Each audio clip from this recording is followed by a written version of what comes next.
Hi everyone, welcome back to Retrospect. Today's video is going to be a little bit different. I'm going to be doing some digital art. I'll be showing you my process for how I make these little Lego pieces that I've been calling Lego abstracts. They're basically just a small sculpture made out of random Lego pieces. It doesn't look like a car, it doesn't look like a person, it just looks like a random sculpture. I think they're really cute, so that's why I've been making vectors of, I've done 9 in total and this is the 7th. So let me just take you along for how I go about making that.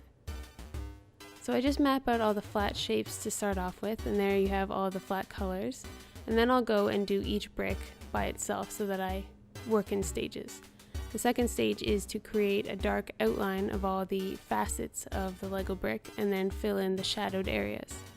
So right now I'm just making a little bit of a color palette so that I can draw from, so that I know what is a good highlight color in that color family and what is a good low light color, because I want to keep it all harmonious.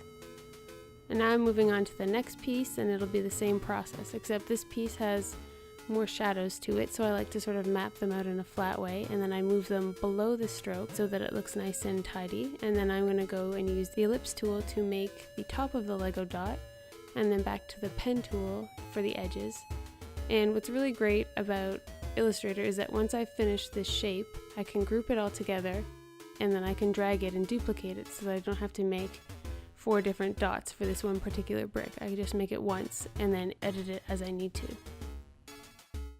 So right now I'm just trying to mimic the shadows that are on the actual picture.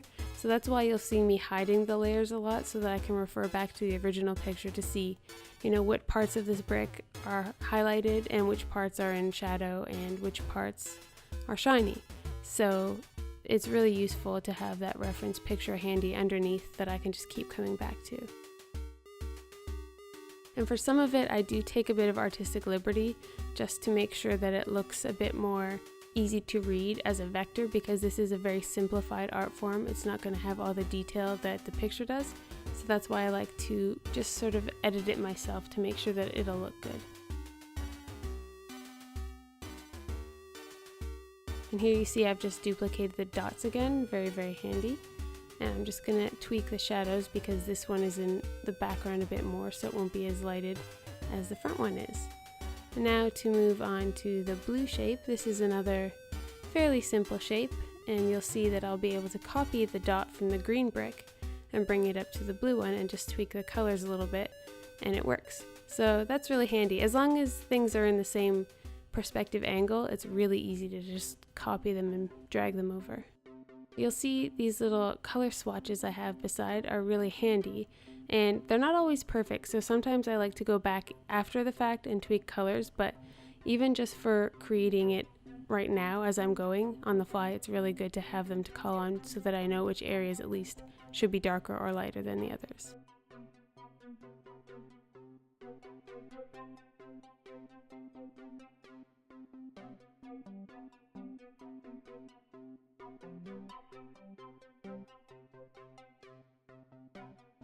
The next piece is this translucent piece here.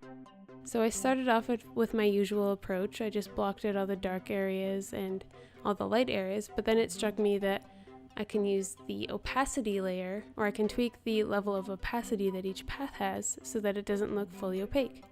So I put another dot underneath so that you'll be able to see it through like you can in the picture, and then I just made all those layers, all those paths transparent so you can see it.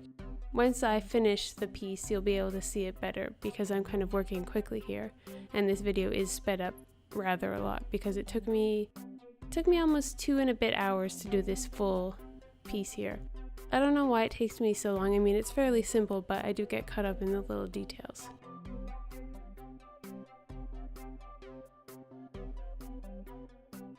Now to just do the last piece, which is the flower here. This one probably took me the longest, as you might imagine, because it's got all those details and the shadows and the curves and whatnot. And to be honest, the stroke that I use is so thick that it makes it hard to get the details that you can see in this flower perfect. So I had to kind of fudge it or imply it in some places. Sometimes when I'm doing these Lego pieces, I like to start out with a color palette already in mind, and sometimes I just grab from the original Lego piece and tweak it afterwards. With this piece here, I kind of liked the colors I was working from in the beginning, like the greens and the turquoise and the white flower. But I did have the idea that I would edit the colors later on, so you'll see how I deal with that as the video progresses. Right now I'm just making subtle tweaks to the shapes. Sometimes if you pull back, things don't look quite right, so you have to really always be ready to reassess and evaluate as you're working on these things.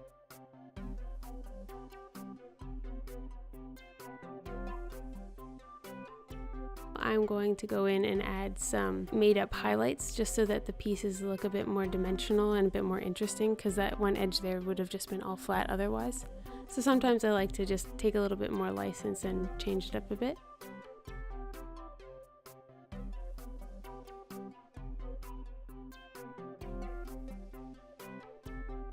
You'll see that I'm going through and looking at the flower and noticing that some of the gray tones are warmer than others and just trying to harmonize them. I think they all are about level 7 in the green family, so varying darknesses, but I just want to make sure that they're all a cooler toned gray as opposed to a warmer tone. And I think that looks better. That pretty much wraps it up. I'm going to position it in the center and then throw on a background, and now I get to duplicate it and play around with colors. This part always takes me so long because I have to try every color possibility ever, but sometimes I just like what I had originally and I just stick with that. Now I'm going to save it out and open it up in Adobe Photoshop and just do one last quick step where I add a filter of noise. This just gives it a bit of grittiness and makes it look a bit more textured. That's the finished product. You can see all 9 of these little Lego compositions on my Instagram. The link is in the description below. I hope you guys enjoyed watching this video, and I'll see you in the next one. Bye!